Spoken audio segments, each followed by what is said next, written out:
Hey YouTube, a little while ago I did a video on antinatalism, only seems fair then to do a video on pronatalism, and that's what we're going to talk about today. So I'm going to look at some of the arguments for pronatalism, where we're going to define pronatalism as the view that it is good to reproduce, so there is a pro tanto reason to reproduce. Now, of course, this reason may be outweighed by other considerations. Suppose that a person has severe heritable disease, or suppose a person lives in extreme poverty, so would not be able to parent effectively. The pronatalist can grant that there are circumstances in which reproduction would be wrong. But the point is that in normal circumstances, assuming an average quality of life, there is reason to reproduce. Having children is a good thing and should be encouraged. Perhaps there is even a duty to reproduce. So we can distinguish, first of all, prudential arguments from pronatalism, which would aim to show that having children, generally improves a person's well-being. So it's in your own self-interest to have children. From moral arguments for pronatalism, which would try to show that people, have a moral reason to have children. Even if having children comes at some cost to yourself, you still have reason to have children. You still ought to do it. We're only going to focus on the moral arguments here. So another thing to keep in mind is that there's a few different types of pronatalism that are worth distinguishing. So there's a fairly sort of weak position that sometimes gets called pronatalism, which is the view simply that it is permissible to reproduce. Again, at least in the absence of factors like severe heritable disease. This is probably the standard position in modern liberal democracies, right? There's no duty one way or the other.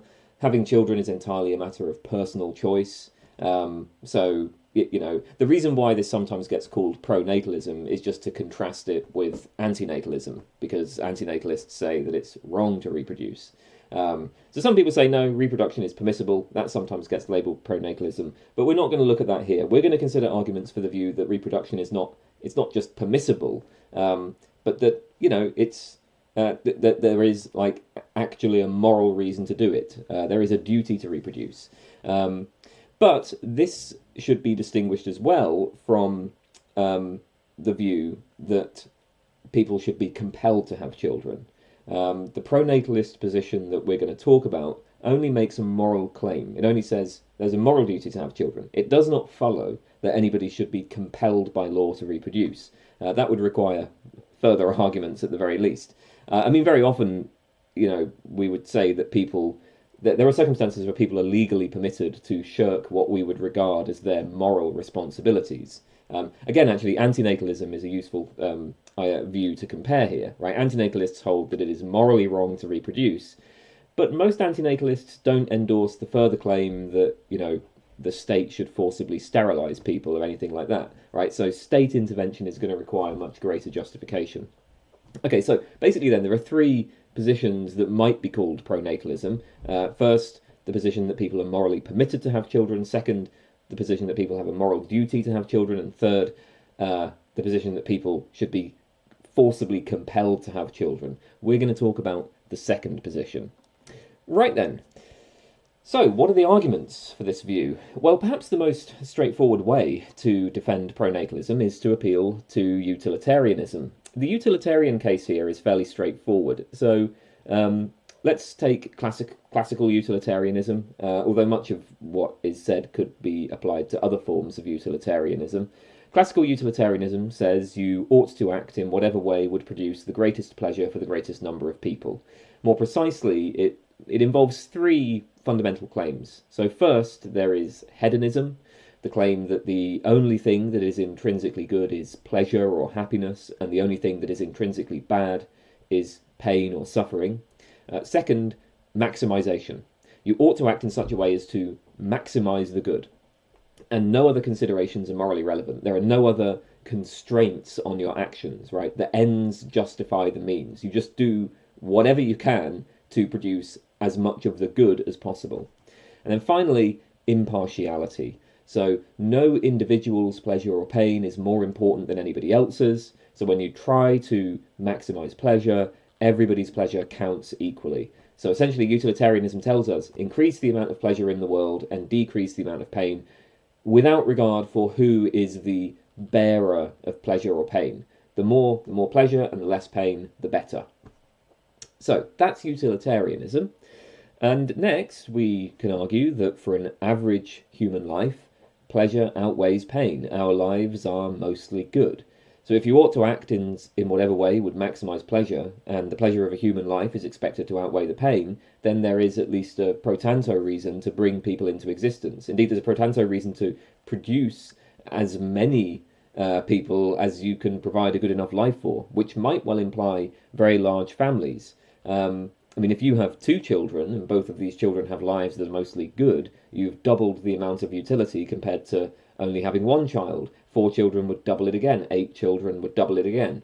Well, maybe not quite, right? Because, of course, you could argue, well, there are going to be diminishing returns here. It might be argued that, look, you can give a single child a better life than you could give 2 children because you can provide more of your time and more of your resources to a single child. Now, I mean, it's actually not quite so obvious that providing more time and resources to a child will increase that child's well-being. So, like, yeah, I mean, you can provide more stuff to a single child, but there might be other benefits to having larger families. I mean, for one thing, siblings can provide support to each other. It might be that having a sort of sibling over your whole life that you can rely on and that will provide you with support is better than having more material resources in the early stages of your life. It might also be that learning to deal with siblings can improve a person's social skills. Maybe that sort of sets you up better for life, and so on. So I mean, the point is there's more to well-being than material resources. In any case, I think that this point, so even granted that having an additional child will sort of have diminishing returns, it's not necessarily going to double the utility. The thing to keep in mind is that for the utilitarian, all that matters is net utility. Provided the person coming into existence has a life that's worth living, provided the good outweighs the bad, it's quite likely that this will be a more effective way of maximizing utility than would, slightly increasing the well-being of an already existing child. So, if you already have a child, you have 2 options. You can devote all available resources to the child that already exists, or you can bring a new child into existence and split the resources between them. Now, suppose that the new child is expected to have a good life, all things considered, even if the scarcity of resources will lead to some hardships in childhood. Well, that's nearly a lifetime of well-being. Providing more resources to the child that already exists will slightly increase their well-being in specific contexts. I mean, maybe there will be more opportunities to teach them, to read to them, to play with them in ways which might, improve their academic performance later in life, or, or whatever. But, that's not going to be the difference between a bad life and a good life. That's going to be a slight increase in overall well-being. So to see this point, we can just sort of plug in some numbers. Let's take life expectancy of 80 years, and we'll say that the quality of life is, plus 10 per year, right? This is just a, random number to just represent the average quality of life for a single child, right, per year over a lifetime of 80 years. And then suppose that each additional child causes a 20% reduction in quality of life for all the children. So you can have one child, which would mean, you have 10 plus 10 per year over 80 years. That's plus 800 net utility overall. Or you can have 2 children, right? So that would mean 20% reduction. You're on plus 8 per year. But now you have 80 plus 80, 160 years, which gives you 1,280 in terms of net utility. Or you have 3 children, right? That's going to be, again, a 20% reduction, plus 6.4 per year. But overall, that works out to 1,563 net utility. So it's even higher. Now, I mean, look, again, I'm plucking numbers out of thin air. But I mean, they're still illustrative, and I think that like a 20% reduction in quality of life, that's probably hyperbolic, right? Like that's probably an exaggeration. Do I think that I've had a 20% reduction in my quality of life from having a brother?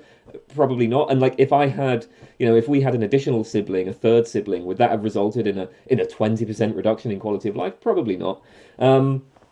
But, again, it illustrates the point, right? Even with significant reductions in quality of life for each additional child, the sheer quantity might be more than enough to make up for it. Actually, this point should be familiar from debates about the repugnant conclusion. So the repugnant conclusion is a problem in population ethics, which is that it seems that the utilitarian should prefer a world with many hundreds of billions of people whose lives are just barely worth living, over a much smaller population, each of whom has a very high quality of life. I've done a couple of videos on the repugnant conclusion, which I'll link in the comments. So the thing is then, it seems like the utilitarian may well have a duty, not just to reproduce, but to have relatively large families. So so on this view then, it's not just that procreation is permissible. In most circumstances, again, assuming that the average life contains more pleasure than pain, you ought to reproduce, right? It's not just like, well, it's permissible. It's kind of like a choice. You can if you want to. No, you ought to. You ought to do that, even if doing so comes at a significant cost to yourself. It may well mean working more. It may well mean abandoning projects that are important to you. It may well mean that you get held back in your career. Now, these are negative consequences.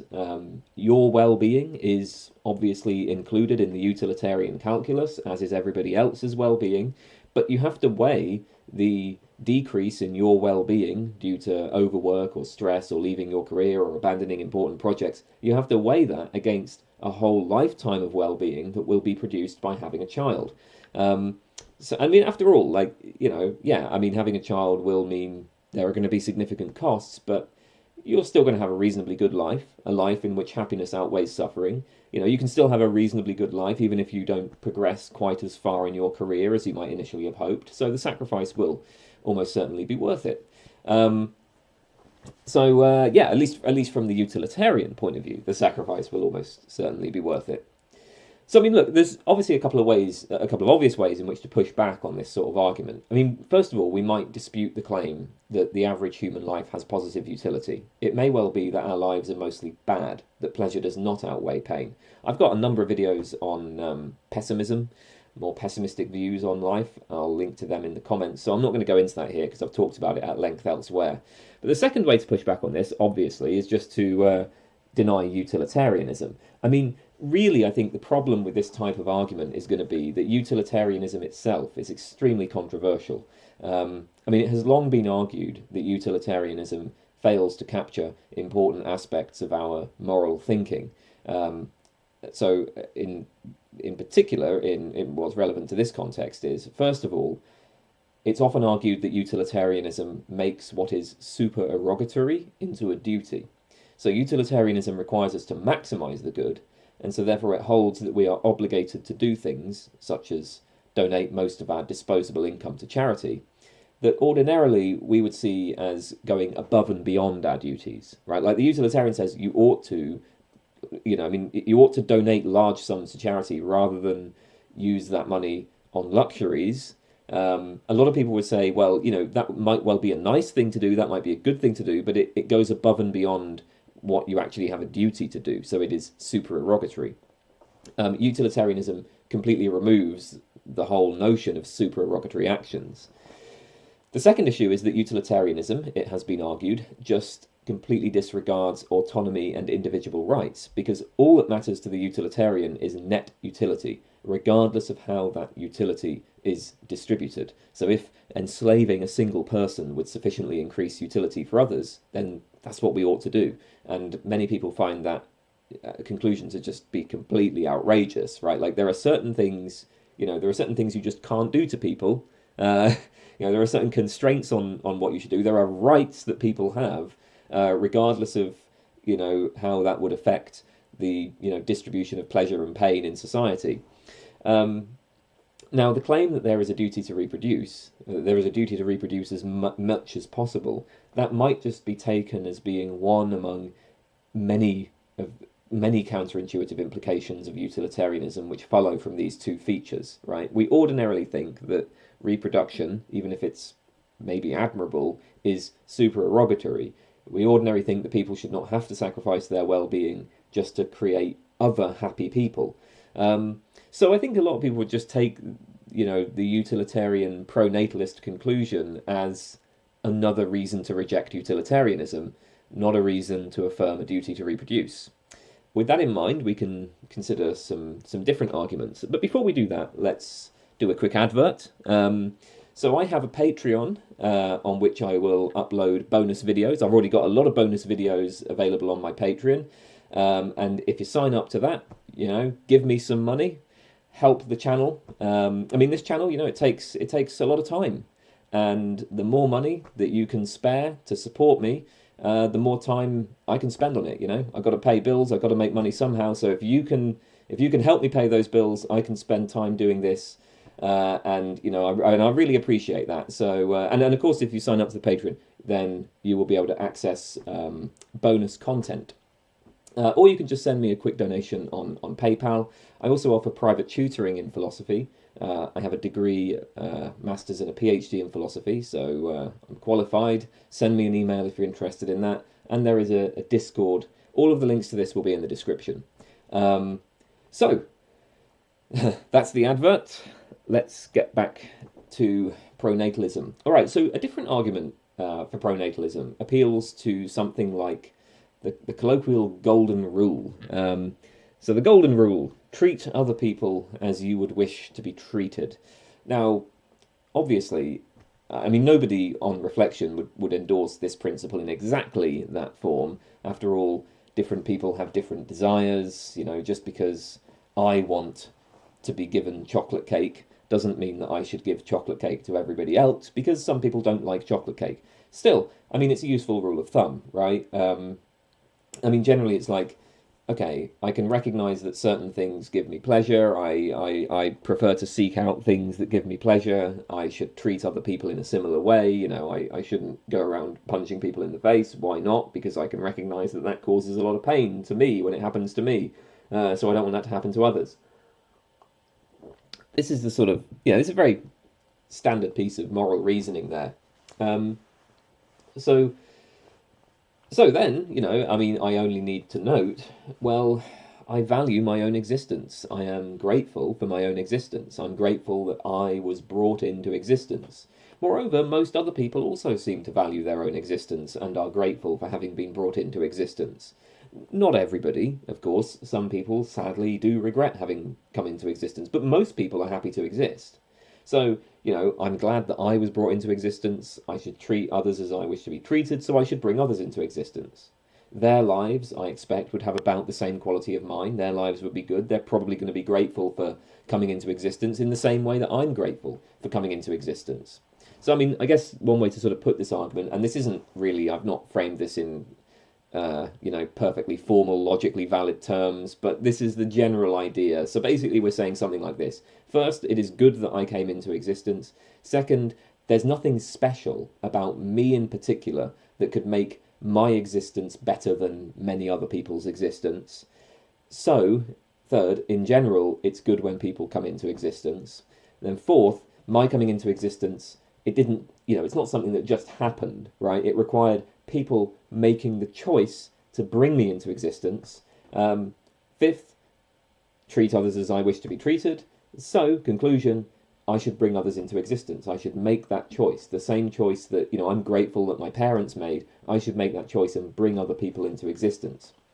Premise 2 here is basically just an expression of anti-egoism, right? Like, if you think that the interests of one person matter more than the interests of another person, then you need to cite some relevant difference between them that would justify the differential treatment. But there's no relevant difference between myself and anybody else that could make my existence good, while, their existence just doesn't matter. Of course, this won't always be the case, or at least there will sometimes be a difference here, because some people, they maybe they live in just abject poverty, maybe they're suffering enormously, and they might say they wish they never came into existence. They might regret their lives. That will sometimes be the case. But the point is that if you take somebody whose quality of life is about the same as mine, there's nothing special about me that means that my existence is good, whereas theirs doesn't matter.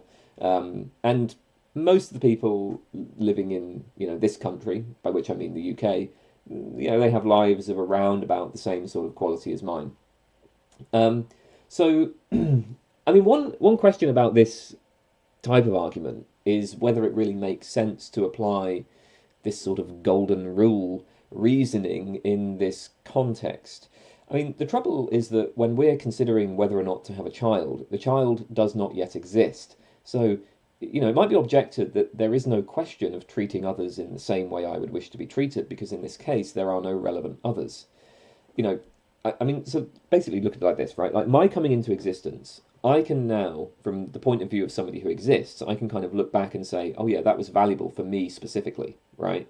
So my coming into existence, the fact that I exist, that's good for me.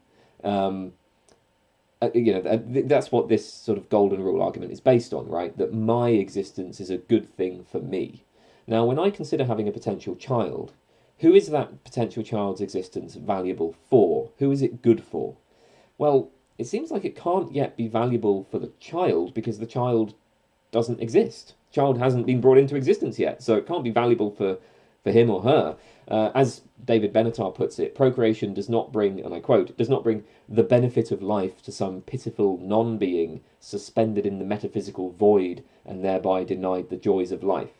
So basically, it's not as though humans have this kind of ghostly non-existence where they sort of wait around in the void, where they might be selected for existence, right? Prior to a person's coming into existence, there just is no subject of value or disvalue. Only once a person exists can it be said that their existence is good for them. It's only because I exist that my existence is good for me. But like prior to coming into existence, there just is no, there's no subject that for which we can say, okay, this would be good for it and this would be bad for it. I mean, we can strengthen this response by appealing to what I think is a fairly common intuition that the time before my birth was not bad for me. I am not and was not harmed by the fact that I didn't exist for several billion years, in which case it's hard to see in what sense I would have been harmed had I failed to come into existence. There's no loss in never being born because there's nobody to be the subject of the loss. Prior to your birth, you had no interests or desires at all, so you had no interest or desire in coming into existence. Along similar lines, we don't. So we don't think that by having a child at a particular time, there is any question that another potential child may have been treated unfairly. So there are an indefinite number of potential children that a person could have. By choosing to conceive on Monday, you can't then conceive on Friday, right? Like if a couple conceives a child on Monday, well, there's no possibility now of conceiving a child on Friday. They could have done that before conceiving the child on Monday. So, so basically they could have conceived the child on Monday, they could have conceived the child on Friday. If they had conceived a child on Friday, it would have been a different child. But we don't think of this as if the potential child that could have been conceived on Friday has somehow lost out to the child that was conceived on Monday, right? Like, if I ask the question, well, why did you give the gift of existence to the child conceived on Monday, but not the child that could have been conceived on Friday? Well, that seems like a really weird question. Very odd to think of things in that way. So, what all of these points are driving at is, yes, it's good for the people who exist that they exist, right? Like, once I exist, I have an interest in continuing to exist. So, yes, it's good for me that I exist. And maybe I can be grateful for to my parents that they brought me into existence. But it doesn't follow that it would be good for currently non-existent people to be brought into existence. That assumes that there is a subject that is first non-existent and that then might become existent. But that's confused, right? There just is no subject prior to somebody being brought into existence. So maybe we can resist this golden rule argument in that kind of way. Let's turn then to a different kind of argument. So, across the globe, fertility rates are declining. The fertility rates in more than half the countries in the world have already dropped below replacement level, and every other country is predicted to follow within the coming century. Some countries are already facing a demographic crisis as a result of an aging population with fewer and fewer children to replace the people leaving the workforce. South Korea is the most prominent example. I think its fertility rate is now about 0.7, which is astonishingly low. Now, if the fertility rate declines indefinitely, the result will be extinction. Now, maybe that's unlikely, you know. Population collapse would obviously cause radical social changes, and those changes might be such as to push fertility rates back up again. But, you know, I mean, the simple fact is, if people stopped having children at replacement level, then the human species would go extinct. And that would be after a period of prolonged suffering for the final generation. You know, the economy would collapse, there'd be nobody to care for people who are in a state of dependency. Many material goods would become extremely scarce. Basic necessities would become extremely scarce, like food and water. Laws would no longer be enforced. You know, you'd probably get violent gangs taking over and so on. It would be apocalyptic. And of course, even putting aside that kind of apocalyptic scenario, there are more immediate problems associated with population decline. Population decline means lower economic activity. It means fewer people to work in important institutions, fewer people to care for the elderly. You know, it's uncontroversial that, you know, pretty much everybody enjoys significant benefits from new generations being brought into existence. Now, obviously, this might seem like a rather odd thing to be concerned about at the moment, given that the human population is now larger than it has ever been in history, to a degree that has severely degraded the environment. We have blown past a number of planetary boundaries that mark the carrying capacity for the planet. It looks like we need to bring the population down. I mean, who knows? Maybe technology will save us, but I mean, at the moment, it really looks like one of the best things we could do in terms of moving to a more sustainable society would be bringing the population down. But we should keep in mind that once we drop below replacement fertility, the decline will be exponential. You know, the population will decrease about as rapidly as it increased. If the goal is to have a sustainable population, then we do need to have some people reproducing. So with this in mind then, there's a couple of perspectives from which we might draw a pronatalist conclusion. First of all, there's Contractarianism. All right, so very, very broadly speaking, and I am speaking in extremely simplified terms here, the basic idea of moral contractarianism is that morality consists of whatever set of rules would promote the long-term self-interest of each agent within a society. So, for example, suppose that there is a communal field, and you know, initially there are no rules governing what people do on that field, so many people use the field every day, and as a result the field becomes degraded, right? And pretty soon the field is just going to become completely barren. Clearly this would be a bad result for everybody.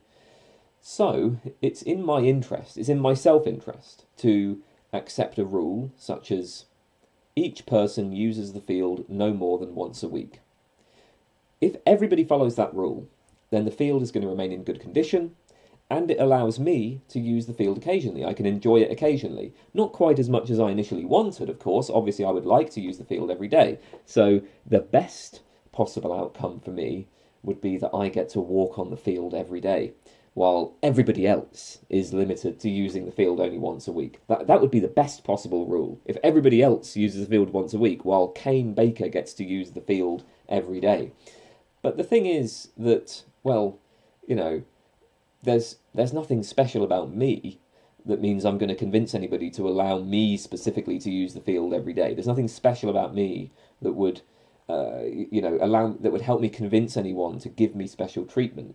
And clearly, if everybody else reasoned in the way that I've just reasoned, if everybody else reasoned by thinking, well, you know, the best option for me is if I use the field every day while everyone else follows that rule, well, then that would mean that nobody would observe the rule, and so the field would be destroyed.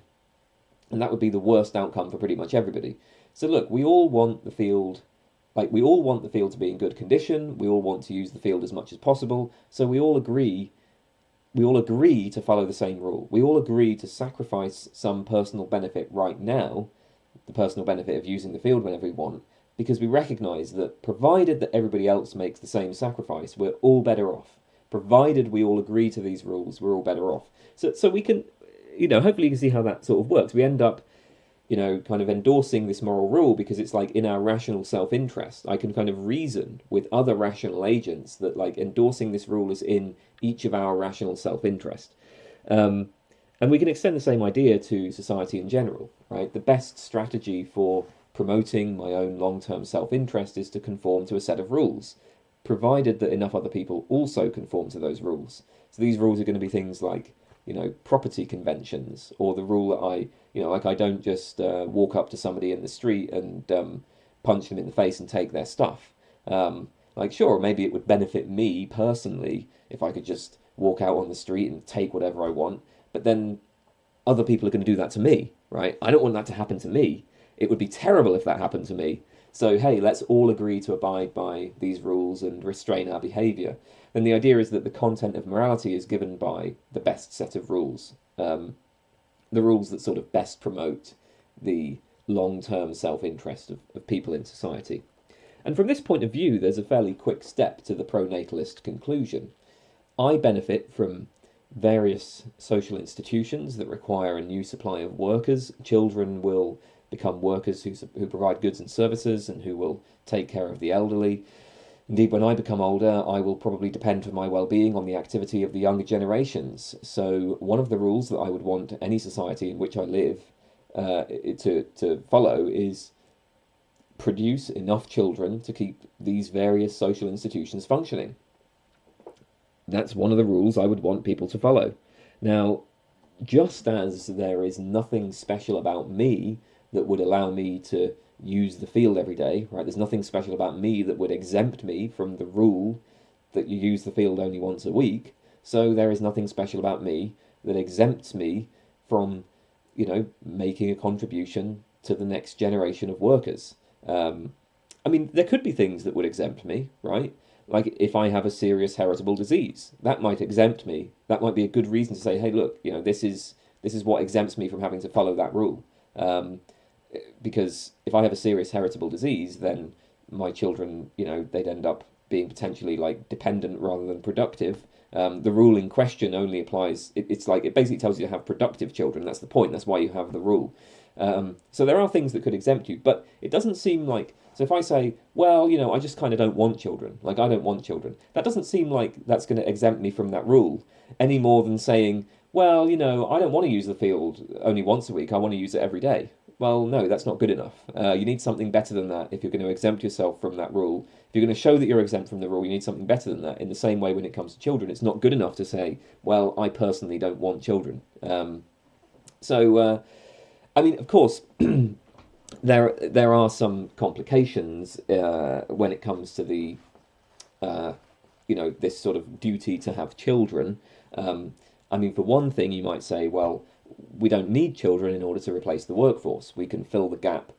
The gap caused by declining fertility can be filled through immigration. And indeed, that's what many countries in the world are actually doing. We just get people from other countries to come and fill the gap.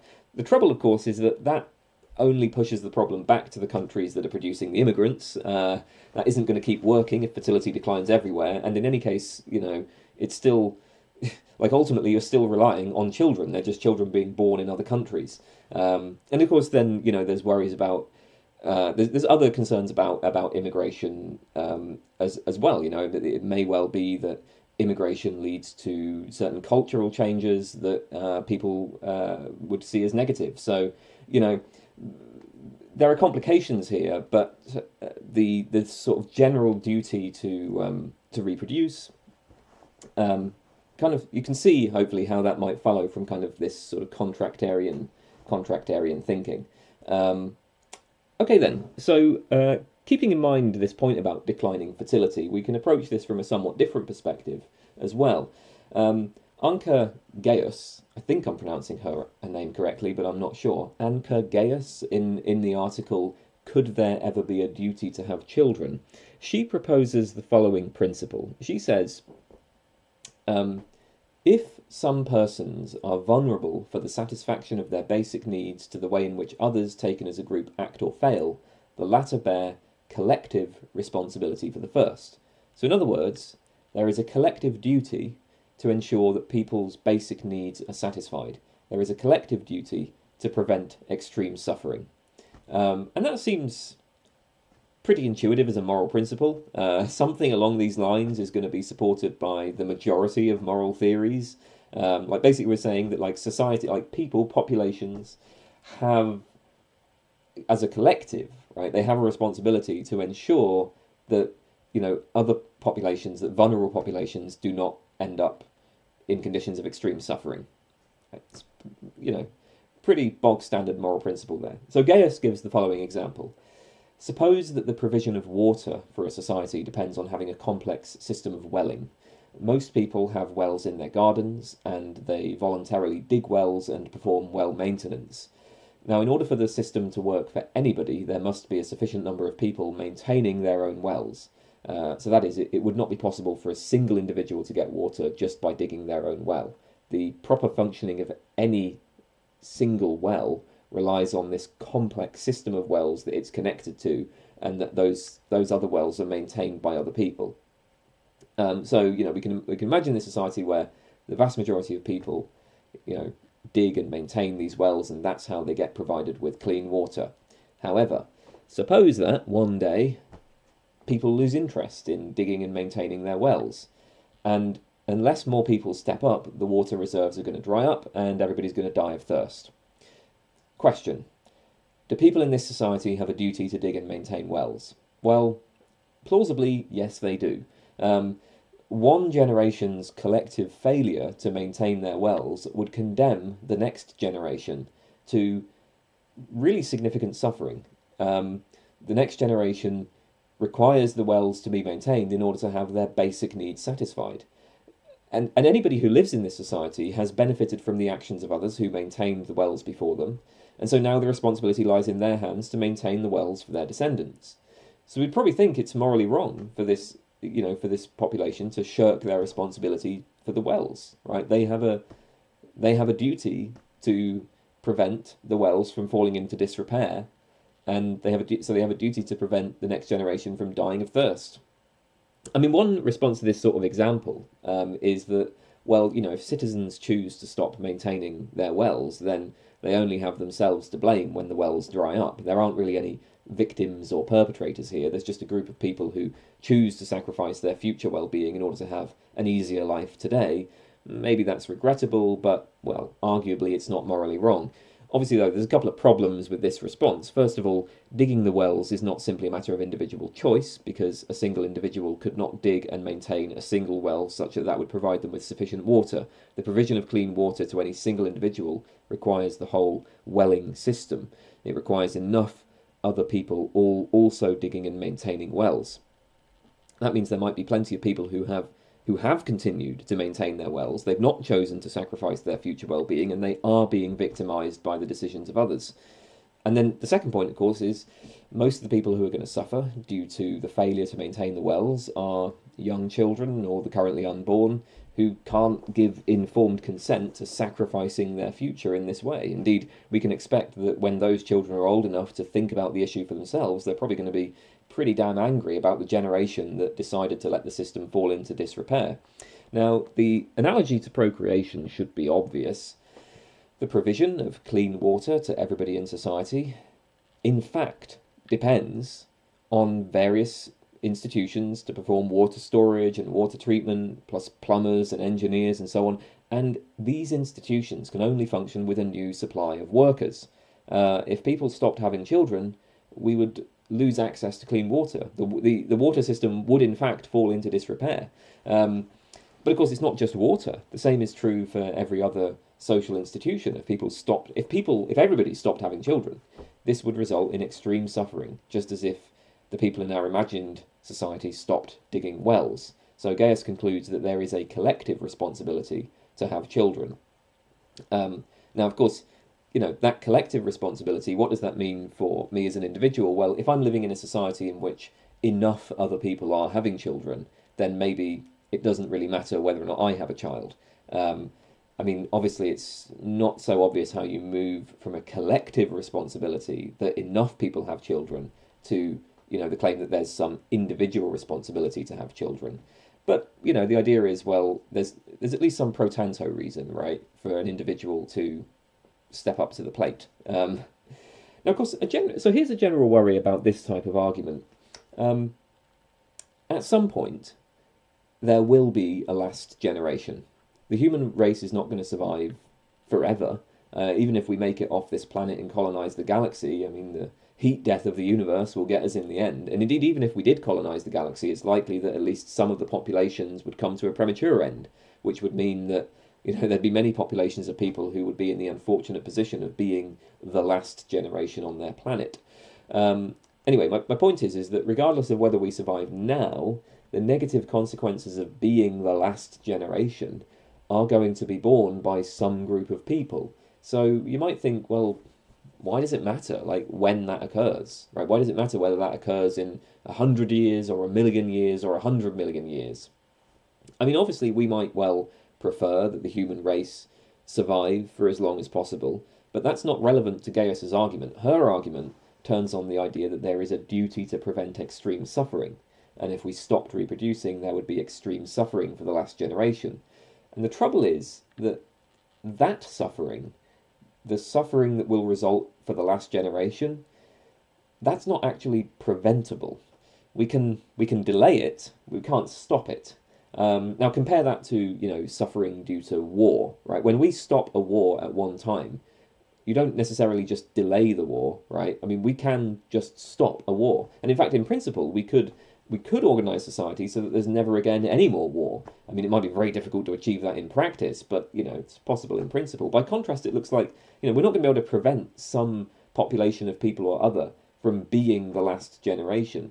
So it seems that Gaius's argument is going to require the additional assumption that we have stronger obligations to those people that are in spatial or temporal proximity to us. So, we should act so that the next generation is not the last generation. We should act so that some later generation will be the last generation. But that's okay because we have no special obligation to people in the distant future. We have an obligation to prevent extreme suffering to people that are close to us in time, and that means deferring the extinction of humanity to the distant future. Maybe that sort of argument could be made. And of course, I mean, many people, I think, would actually probably feel intuitively like, yeah, okay, maybe we do have stronger obligations to people that are closer to us. I mean, people do tend to think that, I've got stronger obligations to my countrymen than I do to people in other countries. And I suppose when we think about the future, it's maybe more intuitive to think that we might have stronger obligations to, the people, the sort of new people who will be alive in 2100 than people millions and millions of years distant. Maybe there's something intuitive about that. Okay then, well, we've seen a few arguments for pronatalism. Obviously, all of these arguments have problems, but I suppose, the point is just, well, here's a case that there is perhaps a plausible case to be made for pronatalism given certain simple and intuitive moral principles. Utilitarianism, the golden rule, contractarianism, a duty to prevent extreme suffering. All of these things might well lead a person to a pronatalist conclusion. Now, before ending, I mean, so I've examined some of these arguments for pronatalism, the view that there is a moral duty to reproduce, and as I said at the outset, pronatalism only makes a moral claim. It says nothing about what our legal obligations ought to be. But it's worth considering briefly how moral pronatalism would connect to points about legal obligations. I mean, none of the arguments that we've seen are going to support in any straightforward way a legal obligation to reproduce. Forcing people to have children, that's going to involve extremely serious violations of bodily autonomy. But there are other ways to encourage population growth. In particular, we might think, look, if there's a prima facie duty to have children, then perhaps we can argue from this that non-parents have a duty to help out with children. So in particular, perhaps we can argue that the costs of child rearing should be shared between parents and non-parents. So, okay, granted, nobody should be compelled to reproduce. Nobody should be compelled to, sacrifice so much of their time in order to actually raise a child if that's not something that they want to do. But there's other types of contribution that you might think are not so problematic, like a tax on non-parents that's distributed to help pay for children. So, as I noted earlier in the section on utilitarianism, there may well be significant costs to raising a child. Who exactly should bear these costs? Well, if having children is simply a personal choice, if it's analogous to the decision to buy a boat or to trek to the Himalayas or to take up tennis or whatever, then it looks like the person responsible for the costs of raising a child should be the person who has that child, right? If this is just a personal choice, then, well, it's going to be unfair to impose the costs of that on others. I wouldn't expect anyone else to, pay the costs that I have to pay when I want to go to the Himalayas. In the same way, why should anyone pay if I want to have a kid? Parents choose to have children. It's unfair to impose the cost of that choice on a person who has no say in it. But some of these pro-natalist arguments maybe undermine this view. So the objection would be, well, children are public goods, right? Children are going to enter the labour market and support the pension system and things like that. Parents incur a significant cost to produce a benefit that is also enjoyed by non-parents. So childless and child-free people benefit significantly from the choice that parents make to have children. And bear in mind that at least some of these benefits are extracted coercively. So, we force children to go to school. Even if they don't want to go to school, they have to go to school. They have to get educated. They have to take part. They're forced to do that. Similarly, when children grow up, they're going to be forced to pay taxes, which would then support the various institutions that benefit non-parents. So for me, when I get older, I will probably depend on certain social institutions that are partially funded by people who are children today. There's some of these benefits that I'm going to receive are extracted coercively. And so you might think, okay, well, non-parents therefore have an obligation to pay a fair share to the costs that are involved in raising children. So the idea would be, well, there's this collective responsibility to produce enough children to maintain current social institutions. Parents fulfill that part of the responsibility by reproducing. Then non-parents, people who either can't reproduce or have chosen not to reproduce, they can be reasonably expected to provide support. And there's, various things that support might look like, but maybe just sort of monetary support. We're not forcing people to reproduce, but it might be legitimate to force them to contribute in other ways. If we can show that there is a duty to have children, maybe we get a duty. Maybe we can get from that to a legal obligation for non-parents to, step up to the plate in other ways. Okay, well, those were some arguments related to pronatalism. I'm going to wrap up the video there, and thanks for watching. And of course, if you want to see the other side to this whole argument, I'm going to have some links to videos in the comments on antinatalism and pessimism and so on. But I'll end it there for now. Thanks for watching.